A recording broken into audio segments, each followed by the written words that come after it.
Hello, everyone. You're tuning into On Campus. I am your host, Robbie Durling. Today, we're off campus. This is a special episode. Today's guest is Member of Provincial Parliament, Andrew Dowie. Andrew, how are you doing today? I'm doing great, Robbie. How are you doing today? I'm doing great. I appreciate you coming on the show. We're in your office, so I appreciate that. It's a great spot you have here.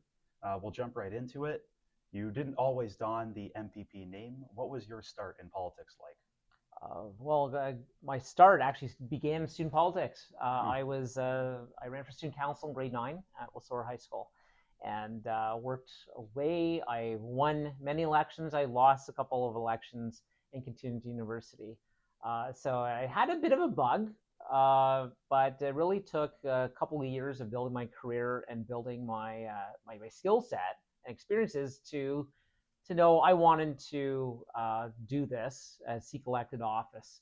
So I became a councillor in 2014 in the town of Tecumseh.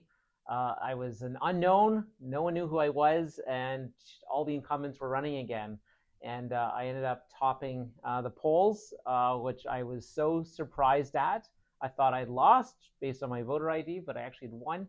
And also 8 years later, I was able to become the MPP thanks to the people of Windsor-Tecumseh, who I spoke to 28,000 of my 40,000 households. Wow. During that election campaign, and I heard a lot of frustration, but also heard a lot of yearning for positivity and for having some accomplishments for your time in office. And I knew that's something I could provide, and was grateful to get the support of my constituents in 2022. And ultimately, they returned me just over a year ago in 2025. So I'm delighted to continue to serve and represent City of Windsor and the town of Tecumseh in the government caucus. So it never escapes me that without my voice being present, we're not part of the conversation. So I'm grateful that the people of our community have said it's important to be part of the conversation and to ensure our voice is heard. Yeah, that's really amazing. And you've been a MPP for how long now? This is now the 4th calendar year, Mm-hmm. so it's been just under 4 years since I've been elected, but it's flown by like nothing. And when you ran in 2022 and ultimately won, that was the first time a conservative has ever, or excuse me, not ever, but it was historic in the sense that a conservative hasn't held the Windsor-Tecumseh spot in, was it over 90 years? Yes, the most recent member was Colonel Paul Poisson, who's the first mayor of the town of Tecumseh. Oh, wow. So he was elected in 1929. And so that was the most recent MPP for the eastern part of the riding. Granted, I will give this to the Windsor Star. They're in Walkerville, of all places. They had the Reverend MC Davies, who represented up until the 1950s. Okay. But most of that riding is in the Windsor West riding, but a portion is in my riding today. I see. And what is it about the Ontario PCs, policy-wise, that you choose to represent them compared to the NDP or the Liberals? I think there are a couple things. Number one is I come from a municipal background. I worked for the City of Windsor before.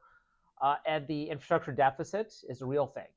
Is where we don't have enough sewage capacity. We don't have enough transportation capacity. We don't have enough healthcare capacity. These are things that we need to build up and think about the future for.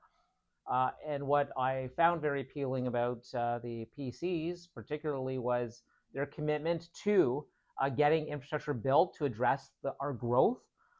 And ultimately, after I became a candidate, the announcement came out that the PCs were going to support the Windsor-Essex Regional Acute Care Hospital. So that had been postponed and canceled by the previous government, and we had the whole rezoning process too. So the fact that Premier Ford brought it back certainly made it very easy at the doors to say, this is what kind of change you're going to get. Instead of opposition to a hospital, which virtually every other candidate was putting forward, you have someone supporting the hospital. And I didn't stand alone in that election, being full on in support of the hospital. And people had their say and returned me with just under 46% of the vote. Wow. And what would you say is most rewarding about your job as an MPP? You know what? The option to make a difference.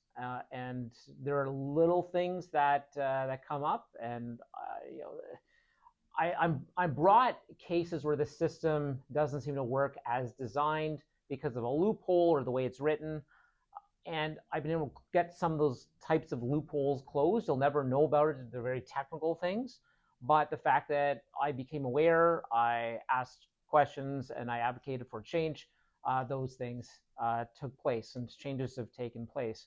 But I would say you see the results at Benwell and East Hero Expressway of a project that I felt was vital for our community. It took me about 2 years, but we finally got funding for that. We got funding for the Lozon Parkway 401 interchange. We're seeing Highway 3 4-laned. We see here on Church Road, it got rebuilt in the last number of years.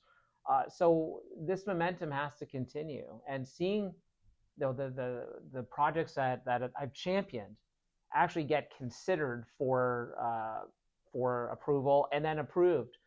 The hospital has always been my number one priority. All the approvals are now in place, and you were going to see shovels in the ground in a matter of weeks. You will see that hospital starting to be built. But I mean, to show what could have been but versus what is, the hospital is the best possible example. You can have all the support or visible support or not that you need, but if you don't have a person who's actually going to vote for it, and a person's going to build relationships and make the case, take the time to make the case on a technical case, your constituency's case, and how important it is to them, then it's not going to happen. You have to put the work in. For sure. And that is something that I know I can pledge to my constituents that I brought to the table. I put the work in. I have the conversations. I don't resort to writing letters and doing slacktivism campaigns. I pick up the phone, I walk over and I talk. Those conversations actually happen. For sure. No, that's really great to hear. And I know the constituents in your riding are pleased with your work, and I see it online. You guys are always getting financial support for different infrastructure programs and different buildings and sewage and roads, and the Ontario PCs are continuing to deliver. My final question, and maybe there's someone watching who is interested in getting involved in politics. Maybe they want to become an MPP one day, or they want to be involved in campaigns. What is some advice that you could share with them? Great question, Robbie. I'm going to tell everybody who's thinking that they have a contribution to make, don't be afraid of losing. The moment you're afraid of losing, you're afraid of achieving greatness. And one of the best things that probably happened to me was losing in student council at Lesource, because it taught me why did people make the decisions that they made, and that they felt, it's also a game of contrasts. Mm-hmm. You may not be the right candidate today, but you're the right candidate tomorrow. Just people's moods change, people's opinions change, they evolve. And I've worked on multiple campaigns, and most of them, if not all of them, were unsuccessful, helping out others. By the time I was ready to run myself, I knew what I needed to do.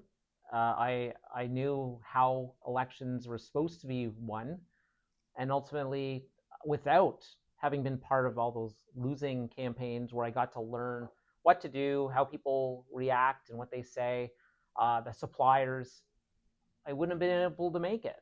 You need to gain that experience, and it's humbling too, because you know that as an elected official, you represent people.